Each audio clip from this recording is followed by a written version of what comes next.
Good morning all of you friends. Today నేను explain చేయబోయిన lesson అంటే RBI యొక్క ద్రవ్య విధానం గురించి ఎక్స్ప్లెయిన్ చేయబోతున్నాను. Monetary policy. అయితే ఈ యొక్క మానిటరీ పాలసీ చాలా ఇంపార్టెంట్ టాపిక్. ఈ యొక్క మానిటరీ పాలసీ టాపిక్ నుంచే 2017 గ్రూప్ 2 మెయిన్స్లో వరుసగా 4 ప్రశ్నలు ఈ ఒక్క టాపిక్ నుంచే అడగడం జరిగింది. సో అంతేకాకుండా కానిస్టేబుల్ ఎస్ఐ రిక్రూట్మెంట్లు కూడా ఈ టాపిక్ నుంచి బిట్ లేకుండా పేపర్ తయారవదు. సో ఇది చాలా ఇంపార్టెంట్ టాపిక్, ఒకసారి వినండి. సో మరియు నా యొక్క క్లాసులు మీకు అప్డేట్ అవ్వాలంటే నా ఛానల్ని సబ్స్క్రైబ్ చేయండి ఫ్రెండ్స్. మరియు మీ ఫ్రెండ్స్కి షేర్ చేసి లైక్ చేయండి, నన్ను ఎంకరేజ్ చేయండి ఫ్రెండ్స్. అయితే టుడే నేను ఎక్స్ప్లెయిన్ చేయబోయే లెసన్ ఏంటంటే మానిటరీ పాలసీ గురించి ఎక్స్ప్లెయిన్ చేయబోతున్నాను. అయితే ఈ యొక్క మానిటరీ పాలసీని ఎవరు అవలంబిస్తారు, మరియు ఈ యొక్క మానిటరీ పాలసీ యొక్క నిర్వచనాలు ఏంటి, మరియు ఈ యొక్క మానిటరీ పాలసీ యొక్క కొన్ని అభిప్రాయాలు వ్యక్తం చేశారు, వాటి గురించి నేను ఈరోజు ఎక్స్ప్లెయిన్ చేయబోతున్నాను. అయితే ఈ యొక్క మానిటరీ పాలసీని లేదా ద్రవ్య విధానాన్ని ఎవరు అవలంబిస్తారంటే ఆర్బీఐ అవలంబిస్తుంది. ఏంటి ఆర్బీఐ అవలంబిస్తుంది. Monetary policy related to RBI వేరే digital policy related to government of India. ఏంటండి monetary policy related to RBI వేరే digital policy related to government of India. అంటే అర్థం ఏంటంటే ద్రవ్య విధానాన్ని ఆర్బీఐ అవలంబిస్తుంది. ఏంటండి ద్రవ్య విధానాన్ని ఆర్బీఐ అవలంబిస్తుంది, కోస విధానాన్ని భారత ప్రభుత్వం అవలంబిస్తుంది. ఏంటండి ద్రవ్య విధానాన్ని ఆర్బీఐ అవలంబిస్తుంది, కోస విధానాన్ని భారత ప్రభుత్వం అవలంబిస్తుంది. Monetary policy related to RBI వేరే digital policy related to government of India. So ఈ యొక్క ద్రవ్య విధానంపై 4 నిర్వచనాలు ఉన్నాయి. అందులో ఫస్ట్ వన్ ఏంటంటే ఆర్థిక వ్యవస్థలో కొన్ని లక్ష్యాలను సాధించడం కోసం ద్రవ్యం ద్వారా ఆర్బీఐ అవలంబించే విధానాన్నే ద్రవ్య విధానం అంటారు. ఏంటంటే ఆర్థిక వ్యవస్థలో కొన్ని లక్ష్యాలను సాధించడం కోసం ద్రవ్యం ద్వారా ఆర్బీఐ అవలంబించే విధానాన్నే ద్రవ్య విధానము అంటారు. ఇది ఫస్ట్ నిర్వచనం. నెక్స్ట్ సెకండ్ వన్ ఏంటంటే ఆర్థిక వ్యవస్థలో ద్రవ్య విధానాన్ని ప్రవేశపెట్టడం వలన లాభాలు రావచ్చు, నష్టాలు రావచ్చు. ఏంటి ఆర్థిక వ్యవస్థలో ద్రవ్య విధానాన్ని ఏర్పాటు చేయడం వలన లాభాలు రావచ్చు, నష్టాలు రావచ్చు. అయితే ఈ సందర్భంలో ఆర్బీఐ ఏం చేయాలంటే ఈ సందర్భంలో ఆర్బీఐ ఏం చేయాలంటే ద్రవ్య విధానంలో లాభాలు వస్తే గరిష్టం చేయాలి. ద్రవ్య విధానంలో లాభాలు వస్తే గరిష్టం చేయాలి, అదేవిధంగా నష్టాలు వస్తే కనిష్టం చేయాలి. సో ఈ విధానాన్ని అవలంబించడానికి ఆర్బీఐ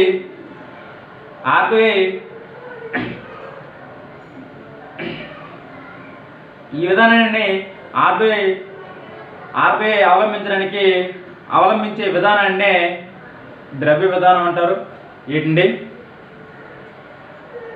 ఆర్థిక వ్యవస్థలో ద్రవ్య విధానాన్ని ఏర్పాటు చేయడం వల్ల లాభాలు రావచ్చు, నష్టాలు రావచ్చు. అయితే లాభాలు వస్తే గరిష్టం చేయడానికి, నష్టాలు వస్తే కనిష్టం చేయడానికి ఆర్బీఐ అవలంబించే విధానాన్నే ద్రవ్య విధానం అంటారు. అయితే ఈ యొక్క ద్రవ్య విధానంలో లాభాలు వస్తాయి, నష్టాలు వస్తాయి.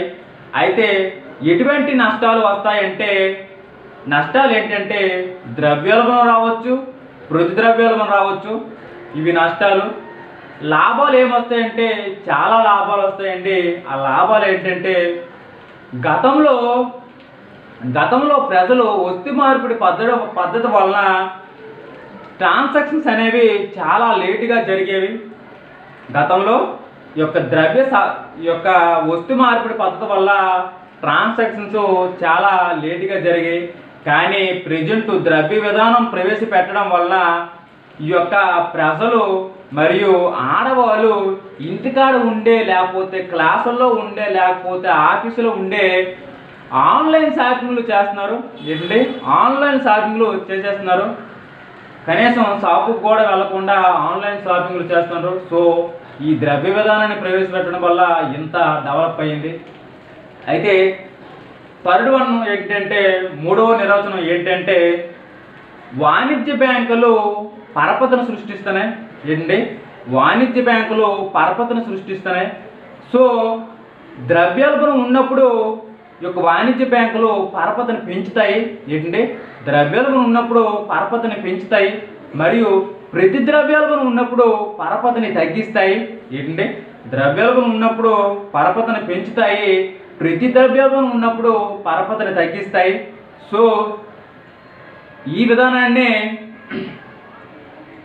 విధంగా జరగడం వల్ల పరపతిని పెంచడానికి లేదా పరపతిని తగ్గించడానికి ఆర్బీఐ అవలంబించే విధానాన్ని ద్రవ్య విధానం అంటారు. ఏంటంటే, పరపతిని పెంచడానికి లేదా పరపతిని తగ్గించడానికి ఆర్బీఐ అవలంబించే విధానాన్ని ద్రవ్య విధానం అంటారు. నెక్స్ట్ ఫోర్త్ వన్ ఏంటంటే, నాలుగవ నిర్వచనం ఏంటంటే, ద్రవ్య సప్లై పెరగవచ్చు తగ్గవచ్చు. ఏంటి, ద్రవ్య సప్లై పెరగవచ్చు తగ్గవచ్చు.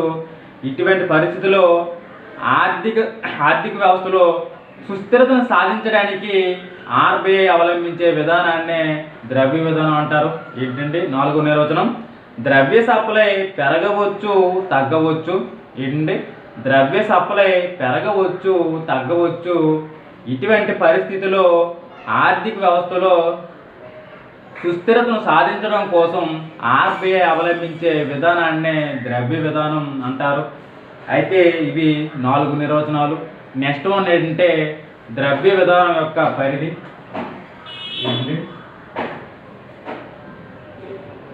ద్రవ్య విధాన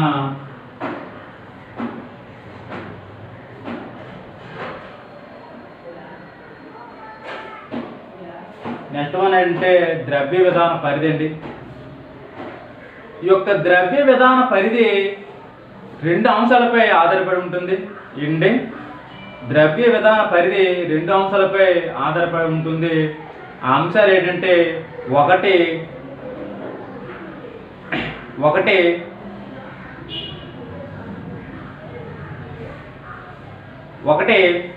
మూలధన మార్కెట్ని అభివృద్ధి పరుచుట.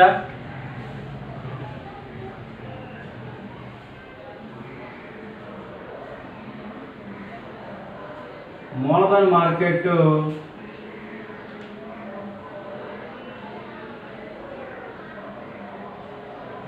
మార్కెట్ని అభివృద్ధి పరుచుట.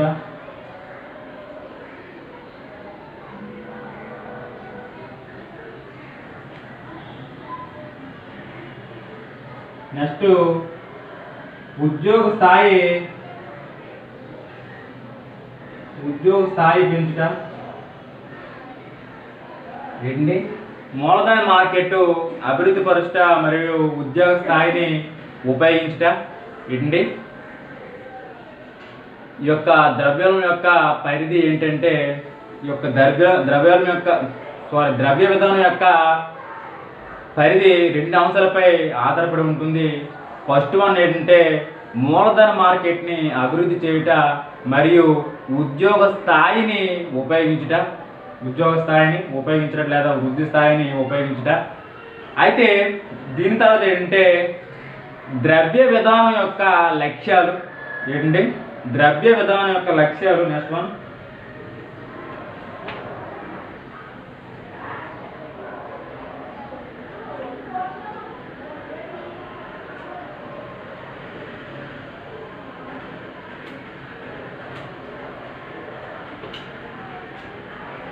ఏంటంటే ద్రవ్య విధానం యొక్క లక్ష్యాలు.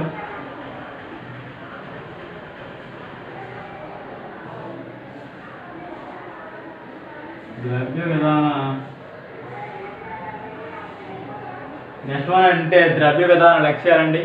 ద్రవ్య విధాన లక్ష్యాలు 4 రకాలు. ఫస్ట్ వన్ ఏంటంటే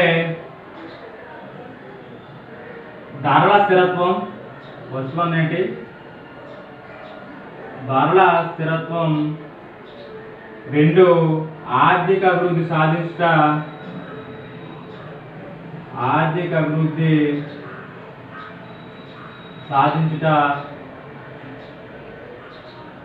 మూడవది అంటే వినిమయ రేట్లు స్థిరత్వం వినిమయ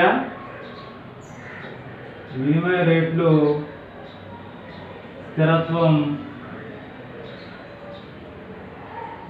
ఫోర్త్ వన్ ఏంటంటే సంపూర్ణ ఉద్యోగత స్థాయి సంపూర్ణ ఉద్యోగత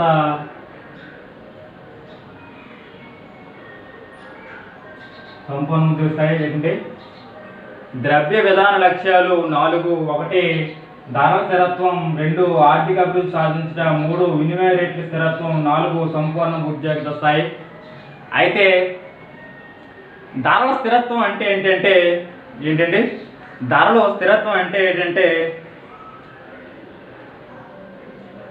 ఆర్బీఐ యొక్క ధరల స్థిరత్వం కోసం ద్రవ్య విధానాన్ని లేదా మానిటరీ పాలసీని ఏర్పాటు చేస్తుంది. అయితే మన దేశంలో ద్రవ్యోల్బణం ఉన్నప్పుడు ఆర్బీఐ ధరలు పెరుగుతాయండి. మన దేశంలో ద్రవ్యోల్బణం ఉన్నప్పుడు ధరలు పెరుగుతాయి. ఈ యొక్క ధరలు పెరగకుండా ఉండడం కోసం ఆర్బీఐ మానిటరీ పాలసీని విధిస్తుంది. మన దేశంలో ద్రవ్యోల్బణం ఉన్నప్పుడు ధరలు పెరుగుతూ ఉంటాయి. ఈ ధరలు పెరగకుండా ఉండడం కోసము ఆర్బీఐ మానిటరీ పాలసీని విధిస్తుంది. సో అదేవిధంగా ప్రతి ద్రవ్యోల్బణం ఉన్నప్పుడు ధరలు రోజు రోజుకి తగ్గిపోతూ ఉంటాయి. అయితే ఈ యొక్క రోజు రోజుకి ధరలు తగ్గిపోకుండా ఉండడానికి కోసం ఆర్బీఐ యొక్క ద్రవ్య విధానాన్ని విధిస్తుంది మరియు మానిటరీ పాలసీని విధిస్తుంది. సో ఈ విధంగా ప్రతి ద్రవ్యోల్బణాన్ని కంట్రోల్ చేయడానికి ఆర్బీఐ కృషి చేస్తుంది. ప్రతి ద్రవ్యోల్బణాన్ని కంట్రోల్ చేయడానికి ఆర్బీఐ యొక్క ద్రవ్య విధానాన్ని అవలంబిస్తుంది. చూడండి, మొదటి నుంచి చెప్తాను. ధరల స్థిరత్వం అంటే ఏంటంటే మన దేశంలో ద్రవ్యోల్బణం ఉన్నప్పుడు ధరలు పెరుగుతూ ఉంటాయి. సో ఈ ధరలు పెరగకుండా ఉండడం కోసం ఆర్బీఐ ద్రవ్య విధానాన్ని అవలంబిస్తుంది మరియు ప్రతి ద్రవ్యోల్బణం ఏర్పడితే రోజు రోజుకి ధరలు తగ్గిపోతూ ఉంటాయి. సో ఈ ధరలు తగ్గిపోకుండా ఉండడం కోసం ఆర్బీఐ యొక్క మానిటరీ పాలసీని విధిస్తుంది. సో ఈ విధంగా ద్రవ్యోల్బణాన్ని మరియు ప్రతి ద్రవ్యోల్బణాన్ని నుండి ఆర్థిక వ్యవస్థను కాపాడడం కోసం ఆర్బీఐ ద్రవ్య విధానాన్ని అవలంబిస్తుంది. ద్రవ్యోల్బణం నుంచి ప్రతి ద్రవ్యోల్బణం నుండి ఆర్థిక వ్యవస్థను కాపాడడం కోసం ఆర్బీఐ యొక్క ద్రవ్య విధానాన్ని అవలంబిస్తుంది. నెక్స్ట్ వన్ ఏంటంటే ఆర్థిక వృద్ధిని సాధించుట. అయితే ఆర్బీఐ పన్ను రేట్లని తగ్గిస్తుంది. ఎందుకు తగ్గిస్తుందంటే ఈ యొక్క పన్ను రేట్లను తగ్గించడం వలన మరియు వడ్డీ రేట్లను తగ్గించడం వల్ల ఈ యొక్క పెట్టుబడిదారులు ఎక్కువగా రుణాలు తీసుకుంటారు. ఎక్కువగా రుణాలు తీసుకొని పెట్టుబడి పెడతారు. సో ఈ విధంగా పెట్టుబడి పెట్టడం వల్ల ఉత్పత్తి పెరుగుతుంది. ఉత్పత్తి పెరగడం వల్ల ఉద్యోగ స్థాయి పెరిగితే ప్రజల కొనుగోలు శక్తి పెరుగుతుంది మరియు ఆర్థిక వృద్ధిని కూడా సాధించవచ్చు. ఆర్బీఐ వడ్డీ రేట్లను తగ్గించడం వల్ల పెట్టుబడిదారులు ఎక్కువ మొత్తంలో అప్పు తీసుకొని పెట్టుబడి పెడతారు. సో ఈ విధంగా పెట్టుబడి పెట్టడం వల్ల ఉత్పత్తి పెరుగుతుంది. ఉత్పత్తి పెరగడం వల్ల ఉద్యోగ స్థాయి పెరుగుతుంది మరియు ఆర్థిక వృద్ధి కూడా జరుగుతుంది. ఇది ఆర్థిక వృద్ధి. నెక్స్ట్ వన్ ఏంటంటే వినిమయ రేట్లు స్థిరత్వం. సపోజ్గా మన దేశంలో ఒక డాలర్ విలువ రూ. 65 అనుకుందాం. మన ఇండియన్ కరెన్సీ రూపంలో ఒక డాలర్ ఈక్వల్ టు రూ. 65 అనుకుందాం. అయితే ఒకప్పుడు ఈ యొక్క డాలరు డిమాండ్ పెరిగిందనుకోండి, లేకపోతే డాలర్ విలువ పెరిగిందనుకోండి, మన యొక్క ఇండియన్ కరెన్సీ యొక్క విలువ పడిపోతుంది. ఏంటి, డాలర్ యొక్క విలువ పెరిగితే ఇండియన్ కరెన్సీ యొక్క విలువ పడిపోతుంది. అందుకోసమనే ఆర్బీఐ యొక్క డాలర్ సప్లైని పెంచుతుంది. ఏంటి, ఈ యొక్క డాలర్ సప్లైని పెంచుతుంది. ఈ యొక్క డాలర్ సప్లైని పెంచడం వల్ల మన యొక్క ఇండియన్ కరెన్సీ పడిపోకుండా ఉంటుంది. సో ఈ విధంగా చేయడం వల్ల స్థిరత్వాన్ని సాధిస్తుంది ఆర్బీఐ. ఏంటంటే స్థిరత్వాన్ని సాధిస్తుంది. ఏంటంటే నెక్స్ట్ వన్ ఏంటంటే సంపూర్ణ ఉద్యోగ స్థాయి. సంపూర్ణ ఉద్యోగ స్థాయి అంటే ఏంటంటే ఆర్బీఐ వడ్డీ రేట్లని తగ్గిస్తుంది. ఆర్బీఐ వడ్డీ రేట్లను తగ్గించడం వల్ల పెట్టుబడిదారులు తక్కువ వడ్డీకే రుణాలు రావడం వల్ల ఎక్కువగా అప్పు తీసుకొని పెట్టుబడి పెడతారు. సో పెట్టుబడి పెట్టడం వల్ల ఎక్కువగా ఉత్పత్తి చేస్తారు. ఉత్పత్తి చేయడం వల్ల ఉద్యోగ స్థాయి పెరుగుతుంది. ఏంటండి, ఉద్యోగ స్థాయి పెరుగుతుంది. సో ఈ విధంగా వడ్డీ రేట్లను తగ్గించడం వల్ల ఉద్యోగ స్థాయిని లేదా సంపూర్ణ ఉద్యోగ స్థాయిని పెంచడానికి ఆర్బీఐ కృషి చేస్తుంది. ఇవి ఆర్బీఐ ద్రవ్య విధానం యొక్క లక్ష్యాలు. నెక్స్ట్ ఏంటంటే ఈ యొక్క ద్రవ్య విధానంపై వివిధ వ్యక్తులు వాళ్ళ యొక్క అభిప్రాయాల్ని వ్యక్తం చేశారు. అయితే అందులో ఫస్ట్ వన్ ఎవరంటే ఎస్ఎల్ నరసింహం. ఎవరండి?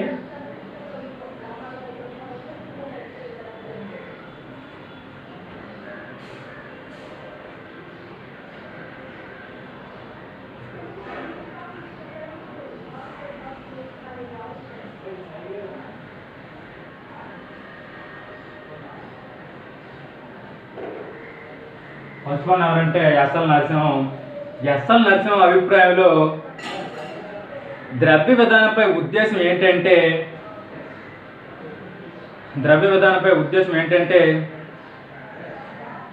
పరపతిపై నియంత్రణ విధించడమే కాక ఏంటి ఈ యొక్క ఉద్దేశం ఏంటంటే పరపతిపై నియంత్రణ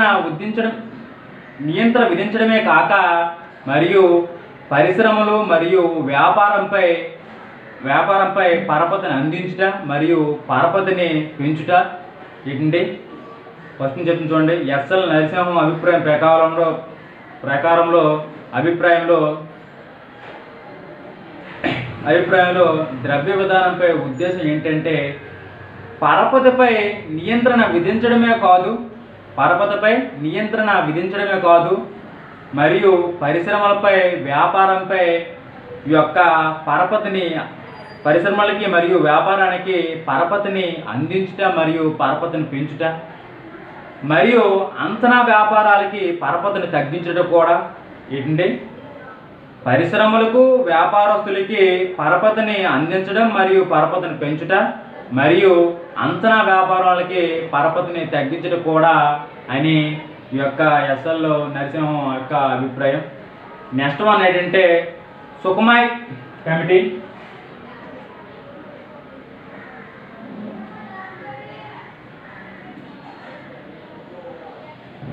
నెక్స్ట్ వన్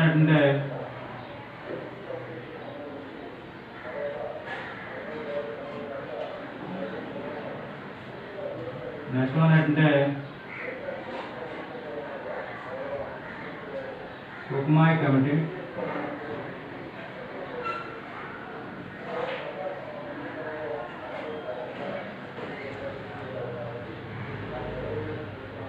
చూడండి, గతంలో యొక్క ద్రవ్య విధానంపై సుఖమయ చక్రవర్తి కమిటీని 1982లో ఏర్పాటు చేయడం జరిగింది.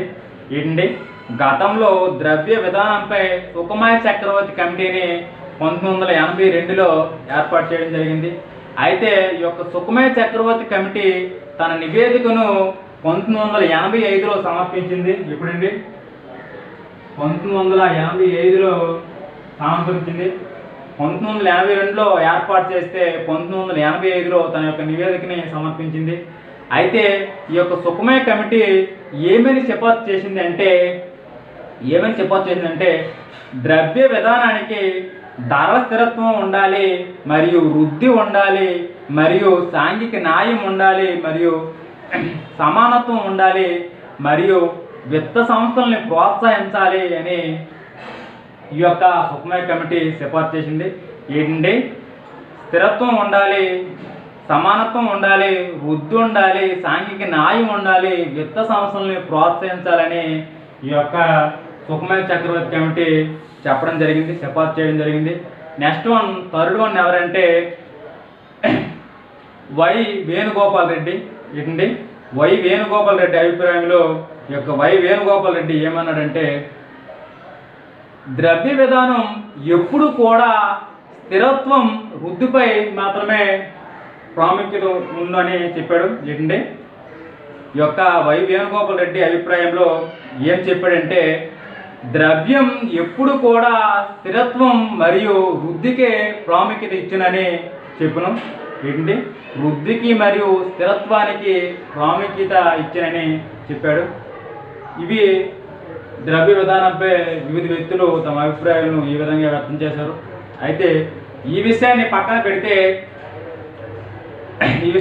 పెడితే అసలు భారతదేశంలో చట్టబద్ధమైన ద్రవ్యాన్ని జారీ చేసేది ఆర్బీఐ. ఏంటండి, భారతదేశంలో చట్టబద్ధమైన ద్రవ్యాన్ని జారీ చేసేది ఆర్బీఐ. అయితే దీనికి అనుగుణంగా పరపతిని సృష్టించేది వాణిజ్య బ్యాంకులు. ఏంటండి, దీనికి అనుగుణంగా పరపతిని సృష్టించేది వాణిజ్య బ్యాంకులు. సో ఈ యొక్క పరపతిని నియంత్రించడం కోసం కరెన్సీని ముద్రించే అధికారం ఆర్బీఐకి అప్పగించడం జరిగింది. కరెన్సీని ముద్రించే అధికారం ఆర్బీఐకి అప్పగించడం జరిగింది. దేశంలో చట్టబద్ధమైన ద్రవ్యాన్ని జారీ చేసేది ఆర్బీఐ.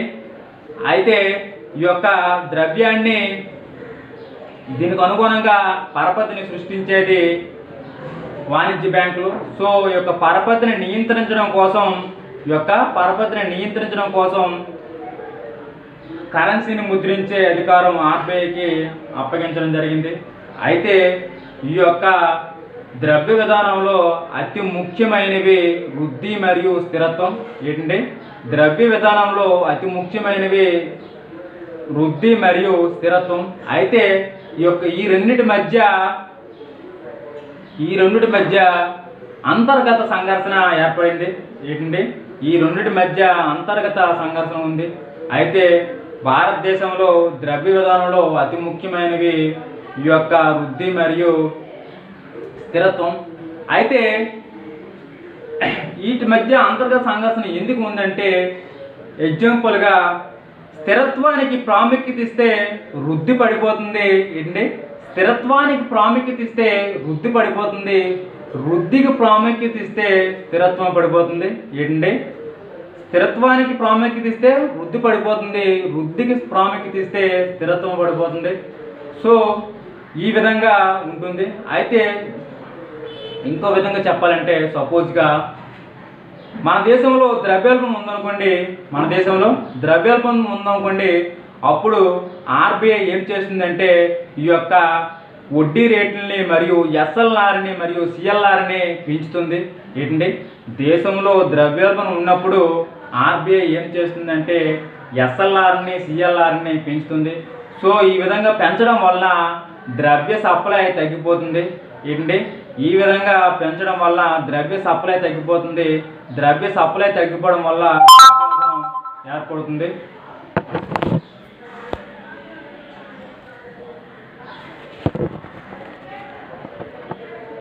ఈ విధంగా ఏర్పడడం వల్ల ఈ విధంగా ద్రవ్య సప్లై తగ్గడం వల్ల ద్రవ్యోల్బణం తగ్గుతుంది. సో ఒకవేళ ద్రవ్యోల్బణానికే ప్రాముఖ్యత ఇచ్చి ఈ యొక్క ఎస్ఎల్ఆర్ని సిఎల్ఆర్ని పెంచినట్లయితే వడ్డీ రేట్లని పెంచడం వల్ల పెట్టుబడిదారులు అప్పు తీసుకోరు. అప్పు తీసుకుపోవడం వల్ల వీళ్ళు పెట్టుబడి ఎక్కువగా పెట్టరు. పెట్టుబడి ఎక్కువగా పెట్టకపోవడం వల్ల ఉత్పత్తి తగ్గిపోతుంది. ఉత్పత్తి తగ్గిపోవడం వల్ల ఉద్యోగ స్థాయి తగ్గిపోతుంది. ఉద్యోగ స్థాయి తగ్గిపోవడం వల్ల ప్రజల యొక్క కొనుగోలు శక్తి తగ్గిపోతుంది. మరియు వృద్ధి రేటు మరియు వృద్ధి కూడా తగ్గిపోతుంది. ఏంటంటే ఈ యొక్క ఆర్బీఐ ద్రవ్యోల్బణం దృష్టిలో పెట్టుకొని ఈ యొక్క ఎస్ఎల్ఆర్ని సిఎల్ఆర్ని పెంచింది అనుకోండి, పెట్టుబడిదారులు ఎక్కువ వడ్డీ ఉండడం వల్ల వడ్డీకి ఎక్కువగా అప్పు తీసుకోరు. అప్పు తీసుకుపోవడం వల్ల తక్కువగా పెట్టుబడి పెడతారు. తక్కువగా పెట్టుబడి పెట్టడం వల్ల తక్కువగా ఉత్పత్తి చేస్తారు. తక్కువగా ఉత్పత్తి చేయడం వల్ల ఉద్యోగ స్థాయి పడిపోతుంది. ఉద్యోగ స్థాయి పడిపోవడం వల్ల ప్రజల యొక్క కొనుగోలు శక్తి తగ్గుతుంది మరియు వృద్ధి కూడా తగ్గిపోతుంది. అయితే ఈ విధంగా జరుగుతుంది. అయితే ద్రవ్యోల్బణాన్ని తగ్గించాలని చూస్తే వృద్ధి పడిపోతుంది. వృద్ధికి ప్రాముఖ్యత ఇస్తే ద్రవ్యోల్బణం పెరిగిపోతుంది. సో ఈ రెండింటిని కంట్రోల్ చేయడానికి ఆర్బీఐ గవర్నర్కి కత్తి మీద సాము వంటిది. ఏంటండి, ఈ రెండింటిని కంట్రోల్ చేయడానికి ఆర్బీఐకి కత్తి మీద సాము వంటిది. కత్తి మీద సాము వంటిది. అయితే కత్తి మీద సాము వంటిది. అందుకోసమే ఆర్బీఐ గవర్నరు చాలా ఇబ్బందులు పడుతూ ఉంటాడు. చాలా కష్టం ఈ యొక్క పని చేయడం. ఏంటంటే ఒకవేళ వృద్ధికి ప్రాముఖ్యత ఇస్తే ద్రవ్యోల్బణం పెరిగిపోతే, ద్రవ్యోల్బణానికి ప్రాముఖ్యత ఇస్తే వృద్ధి పడిపోతుంది. సో ఈ రెండింటిని కూడా కంట్రోల్ చేస్తూ ఉంటాడు. అయితే నెక్స్ట్ ఏంటంటే ఈ విషయాన్ని పక్కన పెడితే ఫ్రాన్స్ చట్టబద్ధమైన ద్రవ్యాన్ని అవలంబిస్తుంది. చట్టబద్ధమైన ద్రవ్యాన్ని జారీ చేస్తుంది.